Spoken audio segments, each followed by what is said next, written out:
Question number 4 है। इसमें आपने डिस्टेंस फार्मूला ही लगाना है और आपने बताना है कि ओरिजिन से इसका डिस्टेंस इस पॉइंट का क्या 15 यूनिट्स बनता है कि नहीं बनता।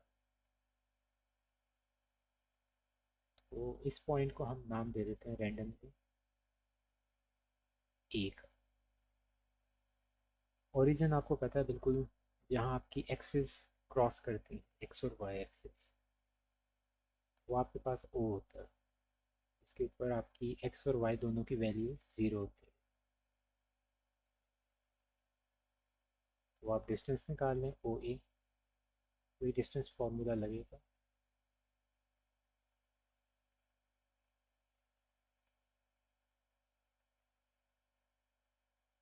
और ऊपर आपके पास स्क्वायर रूट होता है x1 minus x2 X Y two minus Y one, या जिस तरह भी आपको मैंने पिछले वाले क्वेश्चन में बताया था, जैसे आपको कंफर्टेबल है आप उस तरह इसको सॉल्व कर सकते हैं।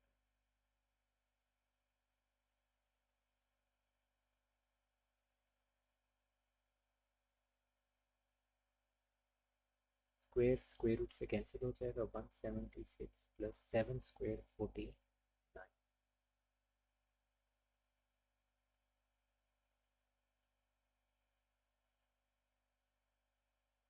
तो ये आपके पास 225 आ जाएगा और उसका स्क्वायर रूट क्या होता है 15।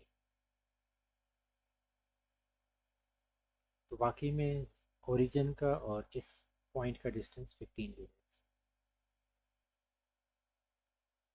इसको हम नाम दे देते हैं दोबारा से ए। ओरिजिन आपके पास क्या होता है 0 0। ओ ए डिस्टेंस आपने निकालना है 10 माइनस 0 स्क्वायर, और ये माइनस ये, यानी कि y1 माइनस वाई टू या y2 माइनस वाई वन करें, आपकी मर्जी।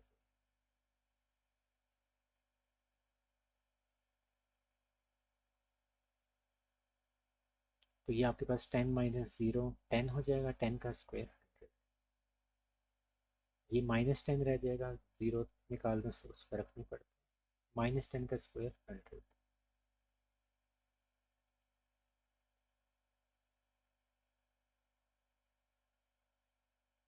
तो ये कुछ जो वैल्यू आ रही है ये हरगिज़ 15 नहीं है।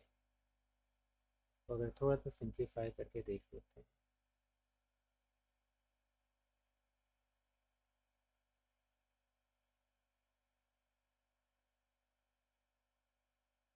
10 स्क्वायर रूट, तो ये आपके पास 15 यूनिट्स के बराबर नहीं आया आंसर।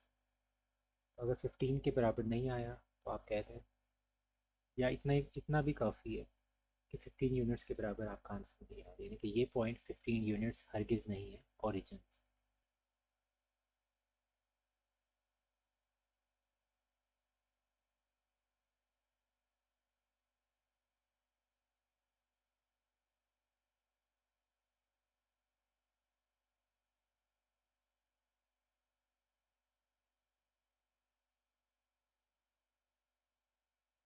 15 स्क्वायर 225, तो ये 226 हो गया। 225 होता तो इसने 15 डिग्री 15 यूनिट्स बनना था डिस्टेंस। ये 225 का जो स्क्वायर जिस हमने पहले पार्ट में किया था 15 आता था, लेकिन 226 हो गया तो जाहिर सी बात है 15 पॉइंट समथिंग 15 से ऊपर चला गया आपको डिस्टेंस ओरिजिन से। तो इस वजह से इसको थोड़ा सा सॉल्व करना कैलकुलेटर में आप कर सकते हैं, लेकिन यहीं से पता चल गया है। आप इसको सॉल्व करके देख लें, 15 यूनिट्स नहीं बन रहे। This answer is not equal to 15 units. Fifth question के अंदर इसका पहला पार्ट है कि आपने प्रूव करना है कि आपके पास ये जो तीन कोऑर्डिनेट्स दिए हुए हैं, जो वर्टिसेस हैं राइट एंगल के। अब राइट एंगल की सबसे पहले चीज़ जो आपको पता होनी चाहिए, वो पता होनी चाहिए आपको हाइपोटेनस। तो क्योंकि ये तीन पॉइंट्स हमें दिए गए हैं ये, अब इसमें ए कौन सा है, बी कौन सा और सी कौन सा, ये हमें नहीं पता। तो इससे अल्टीमेटली बनेगी आपकी राइट एंगल तो बन जाएगी, लेकिन ये पॉइंट्स हैं कौन से इसमें से, ये हमें नहीं पता। तो इसके लिए हम क्या करेंगे, सबसे पहले A B C D, sorry A B B C और सी ए, ये तीनों साइड्स अब आप निकालेंगे, डिस्टेंस निकालेंगे। उसमें से जो सबसे बड़ा डिस्टेंस होगा वो ऑब्वियस होगा कि वो आपका हाइपोटेन्यूज होता है। वहाँ से फिर आप आगे पाइथागोरस थ्योरम अप्लाई करें।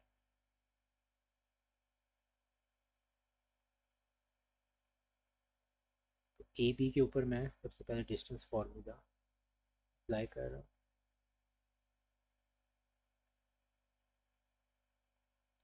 इसके ऊपर अप्लाई करें तो 3 रह जाएगा, स्क्वायर स्क्वायर रूट से कैंसिल हो जाएगा 3, 2 माइनस 1 1 स्क्वायर 1, तो ये आपके पास 4 4 का स्क्वायर रूट 2।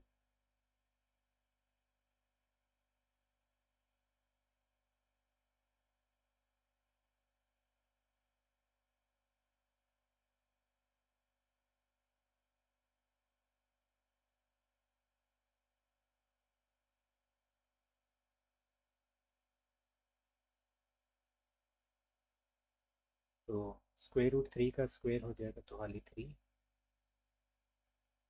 1 प्लस 2 स्क्वायर,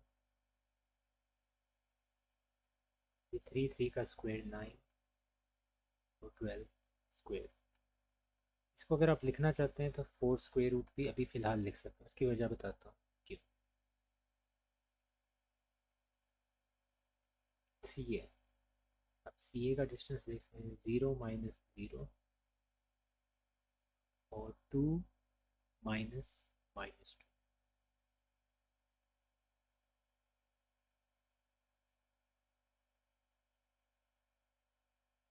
ये तो पूरा ज़ीरो हो गया, इस साइड को देख लें, 2 प्लस 2,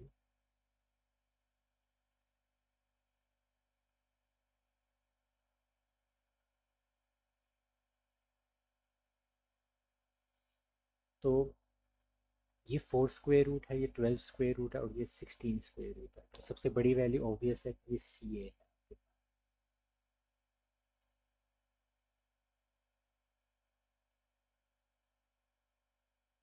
तो राइट एंगल के अंदर आपका जो राइट ट्रायंगल होती है उसमें सबसे बड़ी साइड आपकी सी ए होती है, और वो सी ए क्या होता है, हाइपोटेनस होता है। तो अब आप बड़ी आसानी से अपना पाइथागोरस थ्योरम अप्लाई कर सकते हैं।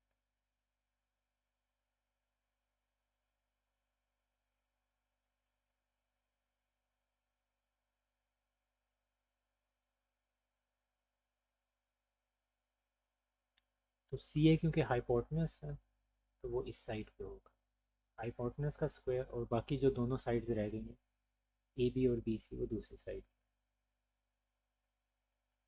इनके ऑर्डर से फ़र्क नहीं पड़ता, उसको बी सी को पहले लिखते हैं या ए बी को, के बीच में प्लस का साइन। सी ए 16 स्क्वायर रूट और स्क्वायर, ए बी आपके पास 4 स्क्वायर रूट, उसके ऊपर स्क्वायर, बी सी आपके पास 12 स्क्वायर रूट। तो ये वजह है कि मैंने आपको यहाँ कह दिया था कि इसको स्क्वायर रूट की फॉर्म में लिखता है, क्योंकि ये सारे एक तरह से एक तरह रहेंगे सारे स्क्वायर। 12 का निकालने लग जाएंगे, कुछ स्टूडेंट्स निकालने लग जाते हैं, डेसिमल में चला जाता है, जाहिर सी बात है, तो वो मुश्किल हो जाएगा। तो हमने इसमें सिर्फ प्रूफ करना, और फार्मूले में ऑलरेडी ऊपर स्क्वायर होता है तो स्क्वायर स्क्वायर रूट कैंसिल होना ही होगा, तो सारे आपस में कैंसिल आउट हो जाएंगे। 16 is equal to 4 plus 12, 16 is equal to 16, hence it is a right triangle।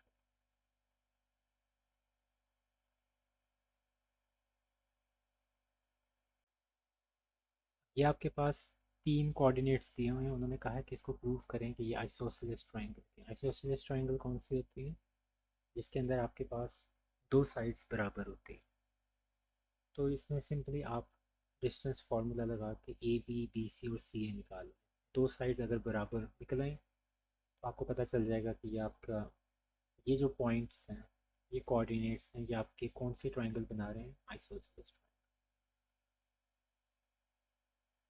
3 minus minus 2 whole square, A B के ऊपर मैं डिस्टेंस फार्मूला लगा,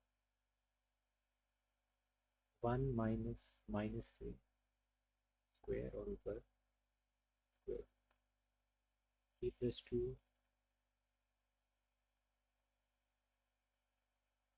5 5 स्क्वायर 25, 4 4 स्क्वायर 16।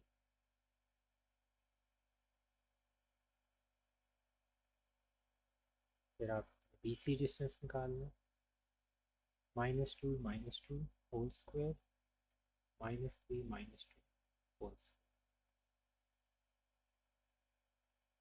ये हो जाएगा -4 -4 का स्क्वायर 16, ये हो जाएगा -5 -5 का स्क्वायर 25, इनको ऐड कर दें आप, तो ये आ जाएगा, दो साइड्स बराबर आ चुके हैं। तीसरी साइड निकालने की वजह बताता हूँ कि तीसरी साइड अब क्यों निकाल रहा हूँ, दो साइड्स बराबर आ, फर्स्ट करें आपको क्वेश्चन दिया हुआ है और दो साइड्स बराबर हैं और आपने कह दिया कि ये आइसोसेलेस ट्रायंगल, अगर तीसरी साइड जो आपने नहीं निकाली वो भी बराबर आ गई, तो यानी कि तीनों साइड्स की ही लेंथ सेम आ गई, तो फिर आप क्या करें कि आपने तो निकाली नहीं है। तीनों साइड्स की जब लेंथ सेम होती है इसका मतलब है कि वो अब आप आइसोसेलेस ट्रायंगल अब नहीं रही, बल्कि वो इक्विलेटरल ट्रायंगल है जिसकी सारी की सारी साइड्स, तीनों साइड्स इक्वल होती है। तो ये वजह है कि आपको CAB निकालना पड़ेगा जो तीसरी साइड होगी। 3 -1 और 1 -2,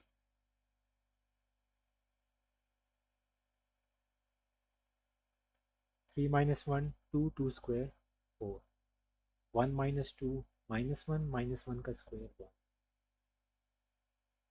अब जाके आपकी तसल्ली हो गई होगी कि ये देखें कि दो साइड सिर्फ बराबर है, तीसरी साइड जो है डिफरेंट है। As AB equal to BC, so it is an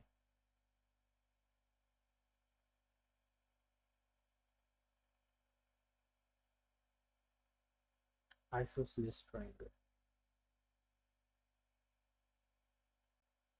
इसको अगर आप ड्रॉ करें पैरेललोग्राम को ABCD के ज़रिए, तो आप कैसे ड्रॉ करेंगे, आप एक चीज़ याद रखनी है, ड्रॉ तो आप लोगों को करना आता ही है, पैरेललोग्राम ऑपोजिट साइड्स पैरेलल होते हैं। इसमें एक चीज़ याद रखनी, जब आप इसकी नेमिंग करेंगे तो ABCD, ये आपने बिल्कुल तरतीब से चलना है, जिस तरह A आया फिर उसके बाद जिस तरह अलोंग द लाइंस जा रहे हैं ना, बिल्कुल वैसे A फिर B फिर C और फिर D, इस तरह ऑपोजिट भी कर सकते हैं। अगर यहाँ A है BCD रैंडम नहीं कर देना, AB, D इधर पड़ा है C इधर पड़ा है, ऐसे नहीं, क्योंकि AB के बाद आप C की तरफ नहीं जा पाएंगे। तो ये इसका कॉन्सेप्ट होता है। सबसे पहली चीज़ जो है वो ये कि ये मैंने तरतीब में आपको वर्टिसेस दिए गए। अब सबसे पहला काम आपका ये है कि आपने इसके डिस्टेंस निकाल देना, ABBCCD और DA। तो वही डिस्टेंस फार्मूला को जल्दी से हम कर लेते हैं, -2 -5 3 -2, ये हो जाएगा -7, 7 का स्क्वायर 49, ये 1 1 का स्क्वायर 1 ही होता है और ये 50 स्क्वायर। उसके बाद हम चलते हैं नीचे BC के ऊपर, BC का डिस्टेंस निकालना है, -3 माइनस का स्क्वायर और -4 माइनस,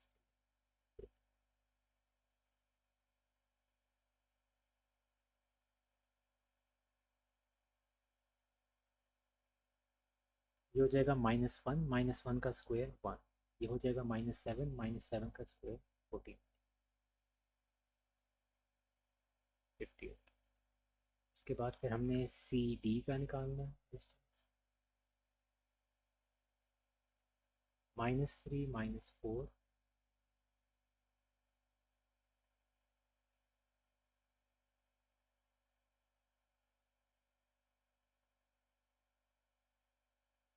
-4 -5,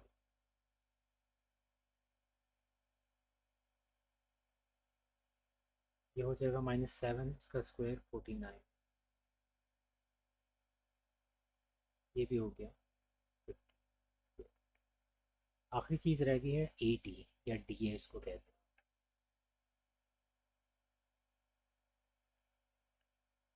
5 -4 और -5 -2, ये 1 हो जाएगा और ये फिर 7, 7 का स्क्वायर 14। अभी आपने एक चीज़ देखी होगी कि यहाँ जितने भी हमने डिस्टेंस निकाले हैं सारे के सारे बराबर आ गए।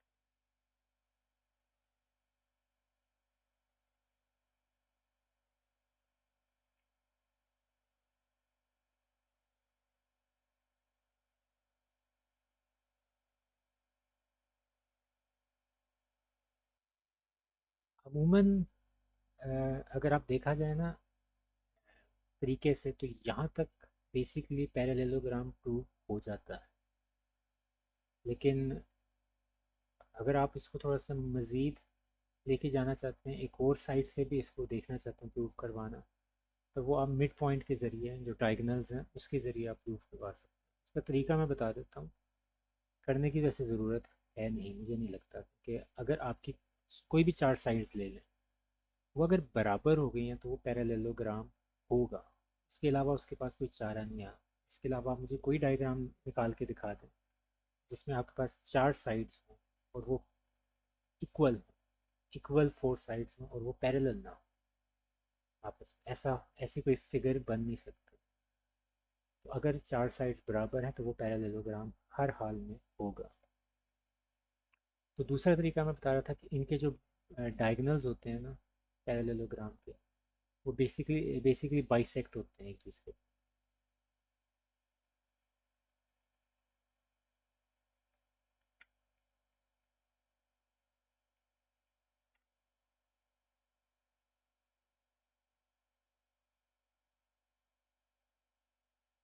बाइसेक्ट का जिसको नहीं पता उसको मैं बता देता हूँ कि फॉर एग्जांपल ये बी डी है, ये एक डायगोनल है, इसका हाफ पॉइंट यहाँ बनेगा और ये जो ए सी है इसका भी बिल्कुल मिड पॉइंट ये होगा। तो बेसिकली आपने करना क्या है, बी डी का और ए सी का इसका मिड पॉइंट निकाल लेंगे, ये दोनों बराबर। हल्का सा करके दिखा देता हूँ। ये अलग तरीका है जहाँ तक बेसिकली प्रूव हो जाता है। तो मिड पॉइंट निकाल लें ए सी को, मैं एम वन कह रहा हूँ, ये ए सी के लिए, ए सी जो डायगोनल है। तो इसका मिड पॉइंट निकाल लें, 5 - 3/2, 2 - 4/2।